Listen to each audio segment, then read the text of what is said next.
anak-anak sekalian, pada pagi hari ini kita akan mempelajari materi ekonomi, yaitu tentang kegiatan ekonomi.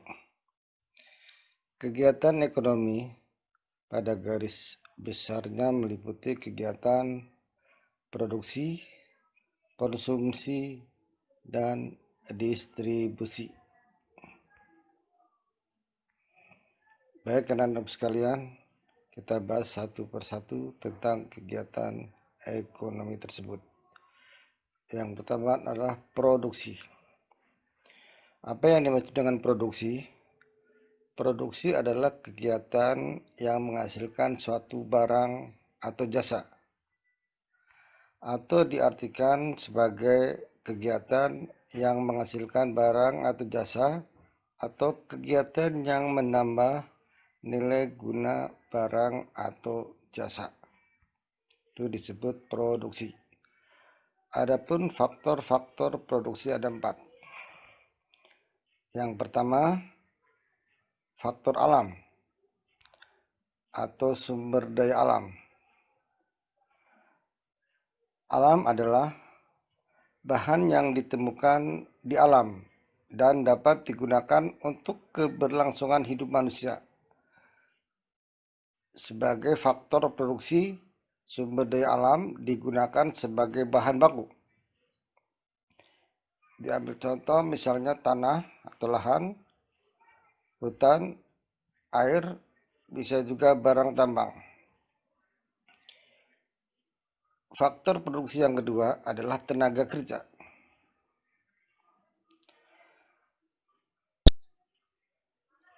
Tanah atau lahan yang dimiliki oleh produsen tentunya tidak bisa mengolah sendiri. Faktor yang kedua adalah tenaga kerja. Tenaga kerja ini bertugas mengolah lahan atau tanah. Jadi, produk atau barang yang kita gunakan bisa dihasilkan dengan bantuan tenaga kerja.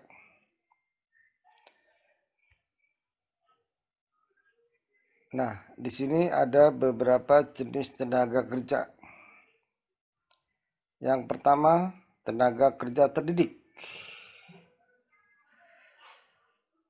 Tenaga kerja terdidik diperoleh melalui jalur pendidikan formal, yaitu dari tingkat SD sampai SMP, SMA, sampai perguruan tinggi.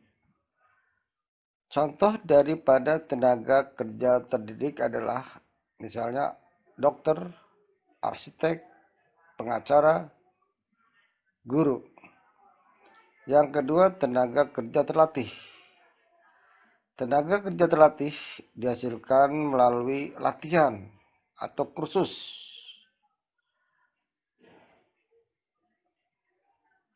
Contohnya di sini adalah montir, tukang cukur rambut, supir, tukang jahit.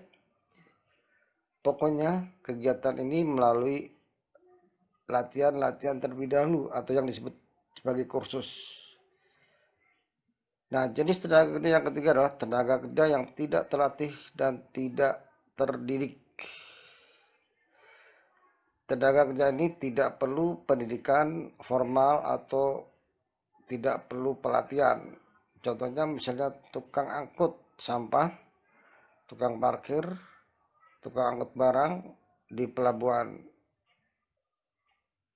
Itu tidak memerlukan pendidikan atau pelatihan. Nah, inilah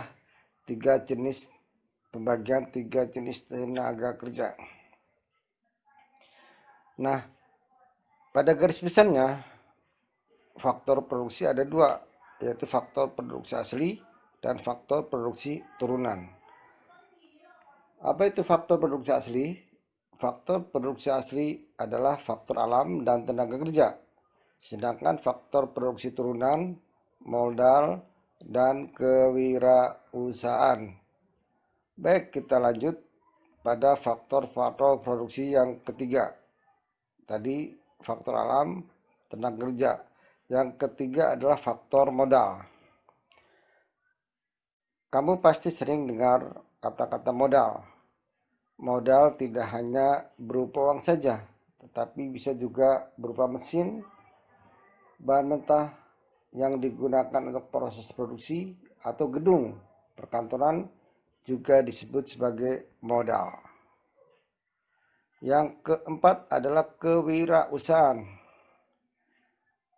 Kewirausahaan artinya kemampuan untuk menjalankan perusahaan agar berproduksi secara efisien dan menguntungkan dengan cara menyatukan faktor-faktor produksi. Jadi antara tiga faktor di atas harus ada yang mengatur supaya proses produksi berjalan dengan baik dan sesuai dengan rencana. Nah, itulah 4 dari faktor-faktor produksi. Baik, kita masuk pada kegiatan ekonomi yang kedua, yaitu distribusi. Distribusi adalah kegiatan ekonomi yang tujuannya menyalurkan barang dari atau jasa dari produsen kepada konsumen. Ada 3 jenis distribusi. Ada distribusi langsung, di mana konsumen langsung berhubungan dengan produsen. Misalnya tukang sate, dia produksi lalu menjual langsung pada pembeli. Atau pedagang-pedagang asongan, toko, warung-warung yang ada di kampung-kampung, pedagang keliling, itu termasuk distribusi langsung karena dia menyalurkan langsung kepada konsumen.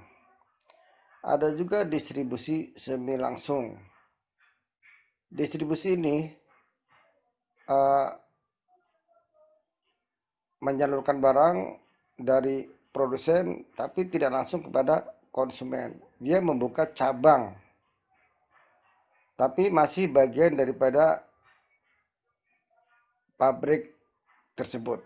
Misalnya Ahas. Ahas adalah cabang daripada Honda. Sehingga Ahas ini merupakan distribusi semi langsung. Jadi tidak langsung dari pabrik. Itulah yang dimaksud dengan distribusi semi langsung. Dan yang ketiga adalah distribusi tidak langsung, yaitu menyalurkan barang dari produsen kepada konsumen melalui beberapa perantara, dari agen, grosir, toko, lalu pedagang eceran, bisa juga pada pedagang keliling. Nah, inilah 3 jenis distribusi. Sedangkan jenis-jenis distributor ada 3. Ada pedagang besar, ada pedagang grosir, ada pedagang eceran di sini. Nah, apa yang dimaksud dengan pedagang besar? Bisa kalian lihat di mana pedagang besar membeli barang dalam jumlah besar dan langsung dari pabrik, lalu menjualnya ke pedagang kecil atau retail. Contoh grosir, eksportir, dan importir. Itu termasuk pedagang besar. Ada juga pedagang sedang, membeli dan pedagang besar yang menjualnya langsung ke konsumen secara eceran. Contoh pedagang asongan, pedagang kelima, minimarket. Itu masuk ke dalam kategori pedagang kecil.